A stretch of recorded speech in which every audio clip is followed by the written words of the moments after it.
जय हिंद एवरीवन। आज हम ग्रुप थ्योरी का जो टॉपिक है परम्यूटेशन उसे डिस्कस करने वाले हैं इस वीडियो में।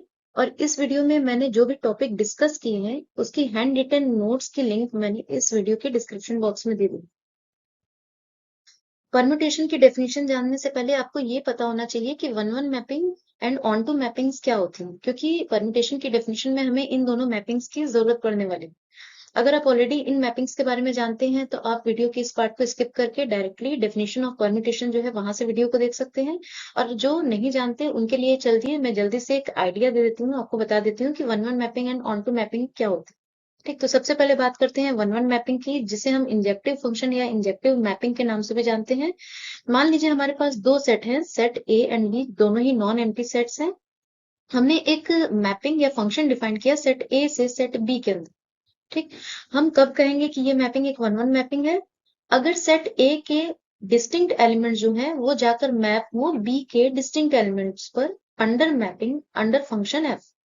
यानी मान लीजिए हमारे पास सेट ए में ये कुछ इस तरह से एलिमेंट्स हैं और सेट बी में कुछ इस तरह से एलिमेंट है, और एफ ए से बी में एक मैपिंग डिफाइन की गई है। तो इस एफ को वन वन होने के लिए ये जो सारे एलिमेंट्स आपको दिख रहे हैं सेट ए के, A1 A2 A3 A4, ये अलग अलग एलिमेंट हैं और इनके इमेजेस जो सेट बी में होंगे वो भी अलग अलग होंगे। ठीक, जैसे कि देख लीजिए, मान लीजिए A1 जो हमारा है उसकी इमेज है B2, A2 की इमेज है B5, A3 की इमेज है B4 एंड A4 एलिमेंट जो है उसकी इमेज है B1। तो आप ध्यान दीजिए यहाँ पर इन सारे elements A1 A2 A3 A4 सबकी इमेजेस जो है सेट बी में वो भी डिस्टिंक्ट है, अलग अलग है। ऐसा नहीं है कि इस सेट ए के कोई दो एलिमेंट जाकर किसी सेम एलिमेंट पर यहाँ पर मैप हो गए। ठीक, तो क्योंकि इस सेट के अलग अलग एलिमेंट की इमेजेस जो सेट बी में है वो भी अलग अलग हैं अंडर मैपिंग एफ, तो ये हमारा क्या हो गया, ये एक वन वन मैप हो गया। एक बात ध्यान दीजिएगा कि एफ अगर एक वन वन मैप है तो नंबर ऑफ एलिमेंट्स जो सेट बी में हमारे पास होंगे वो हमेशा या तो बराबर होंगे या अधिक होंगे नंबर ऑफ एलिमेंट इन ए के। क्यों? क्योंकि ये वन वन मैप है तो जितने एलिमेंट हमारे सेट ए में है एटलीस्ट उतने एलिमेंट्स तो हमारे सेट बी में होने ही चाहिए, ताकि हर एलिमेंट की अलग इमेज सेट बी में मिल सके और उससे ज्यादा भी एलिमेंट्स हम सेट बी में ले सकते हैं।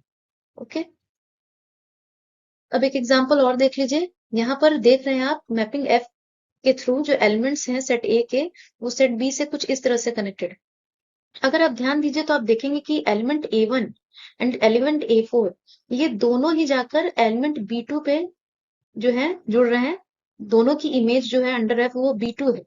यानी A1 A2 A4, A1 and A4 दोनों हैं तो डिस्टिंक्ट एलिमेंट सेट ए के, लेकिन दोनों की इमेज जो है वो डिस्टिंक्ट नहीं है, सेम है।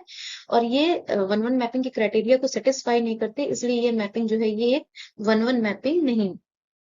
ओके, तो चलिए अब ऑन टू मैपिंग की बात करते हैं, जिसे हम सर्जेक्टिव फंक्शन या सर्जेक्टिव मैपिंग के नाम से भी जानते हैं। तो ये हमारे पास दो नॉन एम्प्टी सेट्स हैं, set A and set B. हमने एक मैपिंग एफ डिफाइन की सेट ए से सेट बी में। अब एफ अगर एक ऑन टू मैप है तो उसके लिए कंडीशन क्या है, इस कोड डोमेन बी का कोई भी एलिमेंट हम अगर लेते हैं तो वो एलिमेंट क्या होना चाहिए, इमेज होना चाहिए at least, image of at least one element of set ए।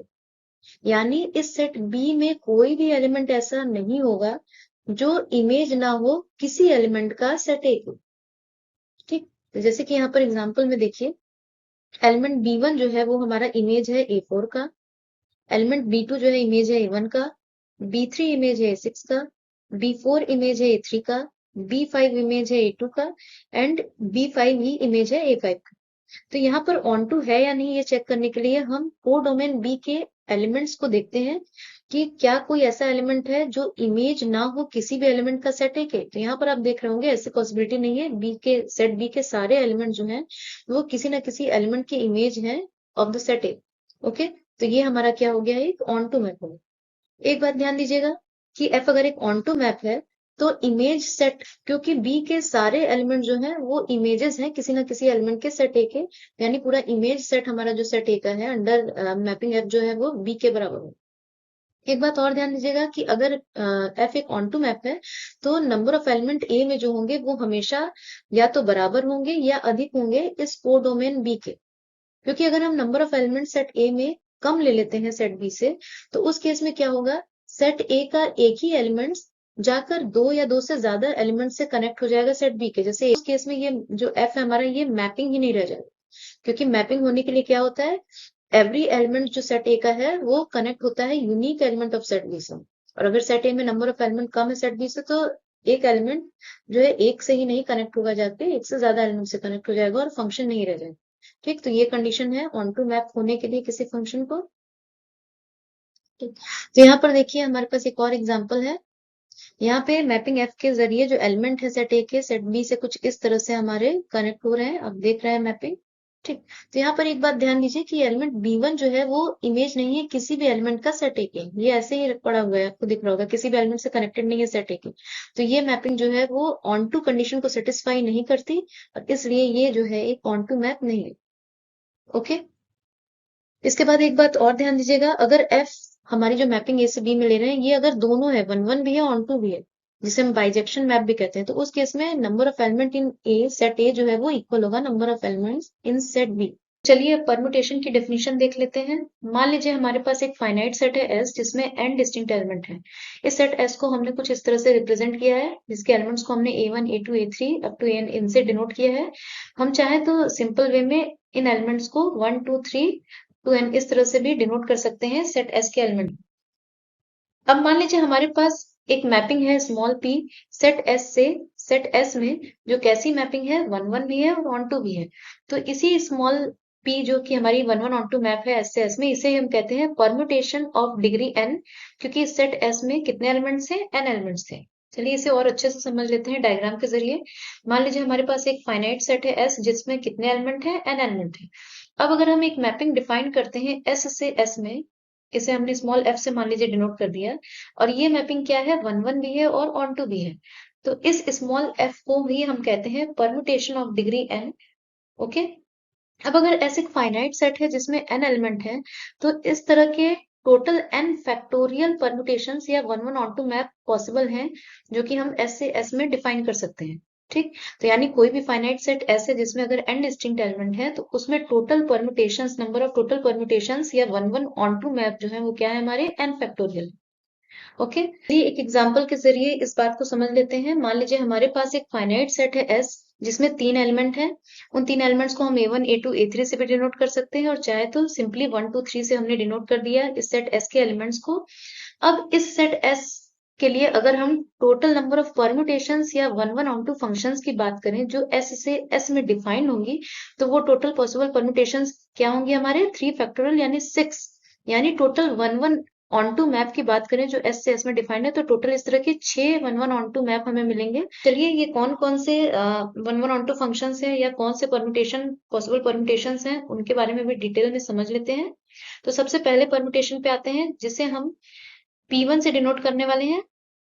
तो P1 हमने एक मैपिंग ली जो S से S में डिफाइंड है और कुछ इस तरह से डिफाइंड है। पहला एलिमेंट A1 जो है A1 पे मैप हुआ, A2 A2 पे और A3 A3 पे। अब आप देख सकते हैं कि ये मैपिंग P1 जो है ये वन वन भी है और ऑन टू भी है, क्योंकि देखेंगे आप यहाँ इस डोमेन एस के अलग अलग एलिमेंट की इमेजेस भी कोड डोमेन एस में अलग अलग है, और यहाँ पर कोड डोमेन एस में कोई भी एलिमेंट ऐसा नहीं है जो इमेज ना हो किसी एलिमेंट का इस डोमेन एस के। ठीक, यानी ये जो P1 हमने एस से एस में डिफाइन किया है कुछ इस तरह से, ये क्या है, एक one one onto mapping है, यानी हम कह सकते हैं कि ये एक परम्यूटेशन है। अब इस परम्यूटेशन को रिप्रेजेंट करने के लिए मैथमेटिकली हम कुछ इस तरह से इसे डिनोट करते हैं। P1 परम्यूटेशन को हमने P1 से लिखा है, P1 इक्वल, ये ऊपर जो पहला रो है इसमें हमने इस डोमेन एस के एलिमेंट्स को लिखा है A1 A2 A3, तो ये A1 A2 A3 हमने लिखा, और उसके ठीक नीचे ये सेकंड रो में हमने ऊपर के एलिमेंट के इमेजेस लिखे हैं। ओके, P1 के अंडर जो इमेजेस हैं ऊपर वाले एलिमेंट के, उसी को हमने लिखा है। जैसे यहाँ पर देखिए A1 जाकर मैप हो रहा है A1 पे, तो ये A1 के नीचे A1 लिखा हमने। फिर यहाँ पर देखिए A2 जाकर मैप हो रहा है A2 पे, तो A2 के नीचे हमने A2 लिखा। A3 मैप हो रहा है A3 पे, तो A3 के नीचे A3 लिखा। तो ये हमारा पहला जो P1 मैप है जो कि one one onto map है S से खुद S में, यानी परम्यूटेशन है, उसको हम कुछ इस तरह से रिप्रेजेंट कर सकते हैं। इसे चाहे तो सिंपली हम 1 2 3 जो नोटेशन है एलिमेंट्स के लिए हमने लिया है, उससे कुछ इस तरह से भी हम अपने परम्यूटेशन P1 को रिप्रेजेंट कर सकते हैं। इसे आइडेंटिटी परम्यूटेशन भी बोलते हैं।